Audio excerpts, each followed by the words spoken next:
ଝିଅମାନଙ୍କର ଦୁଧଠାରୁ ମହିଳାମାନଙ୍କର ଦୁଧ ବଡ଼ କାହିଁକି ହୋଇଥାଏ? ଝିଅମାନଙ୍କର ଦୁଧଠାରୁ ମହିଳାମାନଙ୍କର ଦୁଧ ବଡ଼ କାହିଁକି ହୋଇଥାଏ?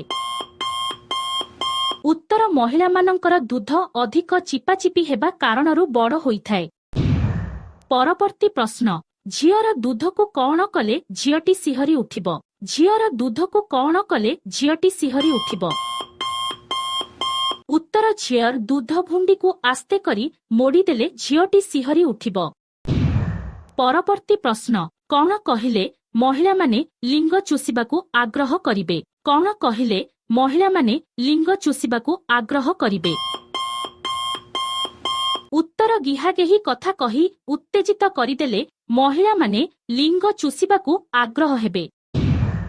ପରବର୍ତ୍ତୀ ପ୍ରଶ୍ନ, ବାହା ହେଇନଥିବା ଝିଅମାନଙ୍କର ଦୁଧ ଭୁଣ୍ଡିକୁ ଜୋରରେ ଚିପିଦେଲେ କଣ ହେଇଥାଏ? ବାହା ହେଇନଥିବା ଝିଅମାନଙ୍କର ଦୁଧ ଭୁଣ୍ଡିକୁ ଜୋରରେ ଚିପିଦେଲେ କଣ ହେଇଥାଏ? ଉତ୍ତର, ଦୁଧ ଟାଇଟ୍ ହେଇକି ଫୁଲିଯାଏ। ପରବର୍ତ୍ତୀ ପ୍ରଶ୍ନ, ବଡ଼ ଦୁଧ ଉପରେ ଛୋଟ ସାଇଜ୍ ବ୍ରା ପିନ୍ଧିଲେ କେମିତି ଦେଖାଯାଏ? ବଡ଼ ଦୁଧ ଉପରେ ଛୋଟ ସାଇଜ୍ ବ୍ରା ପିନ୍ଧିଲେ କେମିତି ଦେଖାଯାଏ? ଉତ୍ତର, ଦୁଧ ଫୁଲି ବାହାରକୁ ବାହାରି ଆସେ। ପରବର୍ତ୍ତୀ ପ୍ରଶ୍ନ, ମହିଳାର କରିବା ପାଇଁ ଇଚ୍ଛା ହେଲେ ତାର କେଉଁ ଅଙ୍ଗରୁ ଜଣାପଡ଼ିଥାଏ? ମହିଳାର କରିବା ପାଇଁ ଇଚ୍ଛା ହେଲେ ତାର କେଉଁ ଅଙ୍ଗରୁ ଜଣାପଡ଼ିଥାଏ? ଉତ୍ତର, ମହିଳାର ଆଖି ଏବଂ ଓଠରୁ ଜଣାପଡ଼ିଥାଏ। ପରବର୍ତ୍ତୀ ପ୍ରଶ୍ନ, କିଛି ଝିଅମାନେ ସେମାନଙ୍କର ପ୍ରେମିକକୁ ତାଙ୍କ ଦୁଧ ଚିପିବା ପାଇଁ ଦେଇନଥାନ୍ତି କାହିଁକି? କିଛି ଝିଅମାନେ ସେମାନଙ୍କର ପ୍ରେମିକକୁ ତାଙ୍କ ଦୁଧ ଚିପିବା ପାଇଁ ଦେଇନଥାନ୍ତି କାହିଁକି? ଉତ୍ତର, ଦୁଧ ଢିଲା ହୋଇଯିବ ବୋଲି ଦୁଧ ଚିପିବା ପାଇଁ ଦେଇନଥାନ୍ତି। ପରବର୍ତ୍ତୀ ପ୍ରଶ୍ନ, ମହିଳାମାନେ କେଉଁ କାରଣରୁ ତାଙ୍କ ସ୍ୱାମୀମାନଙ୍କ ଉପରେ ରାଗିଥାନ୍ତି? ମହିଳାମାନେ କେଉଁ କାରଣରୁ ତାଙ୍କ ସ୍ୱାମୀମାନଙ୍କ ଉପରେ ରାଗିଥାନ୍ତି?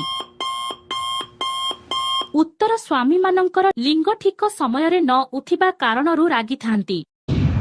ପରବର୍ତ୍ତୀ ପ୍ରଶ୍ନ, ନବବିବାହିତା ଦମ୍ପତିମାନେ ଚଉଠି ରାତିରେ ନ କରି କାହିଁକି ଶୋଇପଡ଼ିଥାନ୍ତି? ନବବିବାହିତା ଦମ୍ପତିମାନେ ଚଉଠି ରାତିରେ ନ କରି କାହିଁକି ଶୋଇପଡ଼ିଥାନ୍ତି? ଉତ୍ତର, ନବବିବାହିତା ମାନଙ୍କର ଗିହାଗେହି ଜ୍ଞାନ କମ ଥିବାରୁ ଡରିଯାଇଥାନ୍ତି। ପରବର୍ତ୍ତୀ ପ୍ରଶ୍ନ, ଝିଅମାନଙ୍କର ଇଚ୍ଛା ଥିଲେ ମଧ୍ୟ କରିବା ପାଇଁ କାହିଁକି ରାଜି ହୁଅନ୍ତି ନାହିଁ? ଝିଅମାନଙ୍କର ଇଚ୍ଛା ଥିଲେ ମଧ୍ୟ କରିବା ପାଇଁ କାହିଁକି ରାଜି ହୁଅନ୍ତି ନାହିଁ? ଉତ୍ତର, ବଦନାମ ହେବା ଡରରେ କରିବା ପାଇଁ ରାଜି ହୁଅନ୍ତି ନାହିଁ। ପରବର୍ତ୍ତୀ ପ୍ରଶ୍ନ, ପୁଅ ଝିଅମାନଙ୍କ ଭିତରେ କିଏ ବେଶୀ ହଲାନ୍ତି? ପୁଅ ଝିଅମାନଙ୍କ ଭିତରେ କିଏ ବେଶୀ ହଲାନ୍ତି? ଏହାର ଉତ୍ତର କମେଣ୍ଟ କରିକି ଦିଅନ୍ତୁ।